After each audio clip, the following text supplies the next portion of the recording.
Assalamualaikum warahmatullahi wabarakatuh. Anak-anak sekalian, siswa-siswi MTS 41 Al-Azhar Asy-Syarif, alhamdulillah pada pagi hari ini kita berkesempatan untuk datang atau berkunjung ke salah satu museum yang sangat penting kita ketahui, yaitu Museum Jenderal Ahmad Yani. Dan alhamdulillah pada kesempatan pagi hari ini kita akan ditemani oleh Bapak Kapten Suroso yang alhamdulillah siap beliau dengan senang hati akan menemani kita dalam kunjungan virtual ini. Oleh karena itu, Assalamualaikum Pak Kapten Suroso. Waalaikumsalam warahmatullahi wabarakatuh. Nanti mohon diarahkan kami Pak ya untuk kegiatan virtual ini seperti apa, dan mohon juga mungkin petunjuk dan juga materinya seperti itu. Terima kasih Pak sebelumnya. Siap Bapak, sama-sama terima kasih. Pertama-tama tentu sekali lagi kami dari keluarga besar Museum Sasmitaloka Jenderal Ahmad Yani, Balakmus Monpus Dinas Sejarah Angkatan Darat mengucapkan terima kasih dan menyampaikan dedikasi sedalam-dalamnya terhadap Bapak Arif serta seluruh anak didiknya yang telah berkenan untuk berkunjung secara virtual di Museum Sasmitaloka Jenderal Ahmad Yani. Namun, mohon izin sebelum kita masuk ke dalam, sebuah pepatah mengatakan tidak kenal maka tidak sayang. Oleh karenanya, izinkan kami memperkenalkan diri terutama tentang profil dari Museum Sasmitaloka Jenderal Ahmad Yani yang dikelola oleh Dinas Sejarah Angkatan Darat ini. Bahwa Museum Sasmitaloka Jenderal Ahmad Yani terletak di Jalan Lembang nomor 58 di Menteng, Jakarta Pusat. Kemudian menggunakan satu buah unit bangunan yang memang bangunan ini merupakan tempat kediaman Jenderal Ahmad Yani. Sekaligus merupakan salah satu saksi bisu tentang terjadinya peristiwa yang sangat memilukan bagi bangsa kita, yakni terjadi peristiwa G30S PKI pada tanggal 30 September tahun 1965, mohon maaf saya ulangi, 1965, dan Jenderal Ahmad Yani merupakan salah satu korban dari peristiwa tersebut. Selanjutnya, 1 tahun setelah peristiwa, kemudian keluarga dari Jenderal Ahmad Yani, Ibu Yani, menyerahkan rumah ini kepada pemerintah untuk dijadikan museum. Kemudian diresmikan oleh Bapak Jenderal Soeharto pada saat itu pada tanggal 1 Oktober 1966. Sehingga terima kasih Bapak. Nanti kita akan segera masuk ke dalam ruangan museum. Di sana kita akan belajar sekaligus rekreasi dalam rangka untuk menumbuh kembangkan nilai-nilai semangat juang kita, nilai-nilai nasionalisme kita, nilai-nilai cinta tanah air, bahkan nilai-nilai rela berkorban demi bangsa dan negara seperti para pendahulu-pendahulu kita. Mari selanjutnya kita masuk ke dalam ruangan. Baik Bapak, kita akan melalui pintu belakang untuk masuk ke dalam ruangan, karena memang secara alurnya kita melalui pintu belakang karena terjadinya peristiwa penculikan Jenderal Ahmad Yani ini melalui pintu belakang. Mari kita... Baik, Bapak Arif, di sini adalah ruangan dokumentasi dari kegiatan Jenderal Ahmad Yani, termasuk dokumentasi peristiwa terjadinya penculikan Jenderal Ahmad Yani. Nah, kita ilustrasikan di dalam film ya, kita ilustrasikan dalam film ini.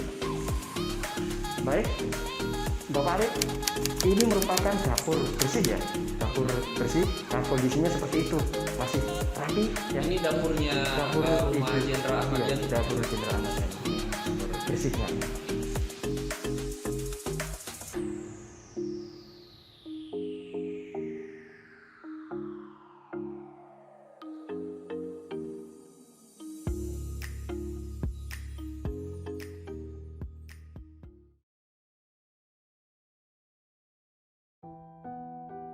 Baik Ustadz, ini merupakan monumental terjatuhnya Jenderal Ahmad Yani berlumuran darah akibat ditembak oleh pasukan Cakrabirawa, sehingga Jenderal Ahmad Yani gugur sebagai salah satu kusuma bangsa kita Beliau telah berjuang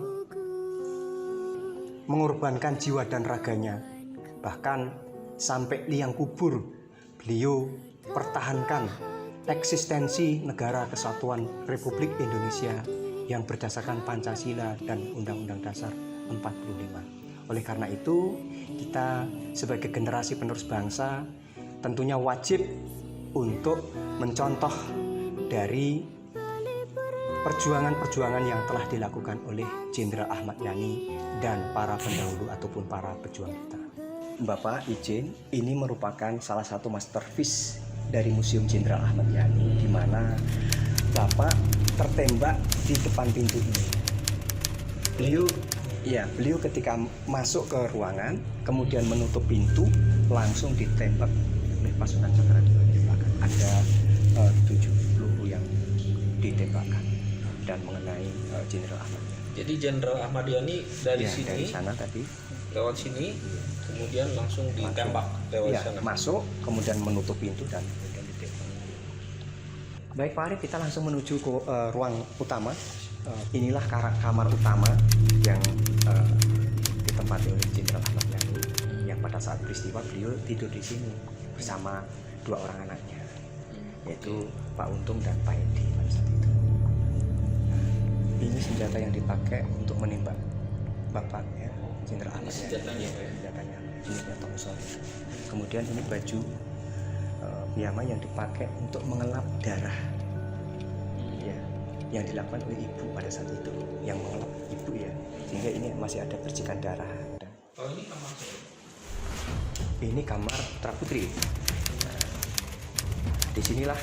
disinilah ruangan kamar Putri Jenderal Ahmad Yani. Karena Putri Jenderal Ahmad itu banyak ya, ada 6 orang, sehingga ada 2 kamar. Ada 2 kamar sebelah ya, satu. Ini jipannya juga sebesar ini ada di sini. Jadi ini lurah Pak. Meja belajar anak-anak. belajar Ya, ini. ya. Oh, masih asli, Pak? Masih asli. Jadi praktis ini untuk belajar. Jadi ini meja belajar Meja, anak-anak. ya, meja belajar anak-anak. Memandang ini ruang meja makan, ruang keluarga. Jadi, Bapak kalau makan bersama-sama dengan keluarga, disinilah Pak Arif, ruang tamu Jenderal Ahmad Yani. Ketika ada tamu, kemudian sudah konfirmasi oleh ajudan dan Bapak menerima tamu itu di ruang utama ini. Ini film ya, dokumentasi film ilustrasi pada saat Bapak menempeleng pasukan Cakradipura yang memerintahkan Pak Yani untuk tidak mandi. Pada saat itu kan Pak Yani kan mau mandi dulu, ya oke, saya mau mandi dulu. Nah, ada salah satu pasukan menyampaikan, tidak usah Jenderal, nanti mandinya di istana. Nah, ini ruang tunggu, Ustaz ya, Pak ya. Ini ruang tunggu ketika tamu sebelum dikonfirmasi oleh ajudan diminta untuk menunggu di sini. Setelah ajudan menyampaikan ke Bapak dan Bapak siap, kemudian baru tamu masuk ke dalam ruangan. Nah, sebelahnya adalah ruang ajudan Jenderal Ahmad Yani.